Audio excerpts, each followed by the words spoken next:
کا نستعین، اللہ کی تعریف کے بعد، اللہ کو رحمان الرحیم ماننے کے بعد، اللہ کی رحمت اور نعمتوں کو ماننے کے بعد، روز جزا کو ماننے کے بعد عبادت کا ذکر کیا کہ ہم تیری عبادت کرتے ہیں، تجھی سے مدد مانگتے ہیں، عبادت میں کسی کو شریک نہیں کرتے اور نہ استعانت کسی اور سے مانگتے۔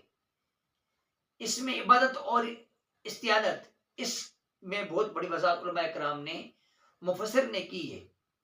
یہاں پر تخصیص ہے عبادت کی، بات سمجھ میں آ رہی؟ تخصیص ہے، ہم تیری ہی مدد کرتے ہیں اور تجھی سے مدد مانگتے ہیں۔ انشاءاللہ تبارک و تعالیٰ کے چیپٹر کے اندر ہم اس بات کو بیان کریں گے، استعانت اور عبادت میں فرق کیا ہے، اور استعانت جو ہے وہ اللہ کے عطا سے بندے بھی کر سکتے ہیں، عبادت صرف خدا کی ہوگی، بندے کی نہیں ہوگی۔ اس پر انشاءاللہ ہم خلاصہ عرض کریں گے۔ اس کے بعد بندہ دعا کرتا ہے کہ ہم کو سیدھی راہ کی راہ پہ چلا۔ سیدھی راہ کون سی؟ جن پر اللہ نے انعام کیا، تو نے انعام کیا جن پر۔ انعام کن پر اللہ نے کیا ہے؟ جو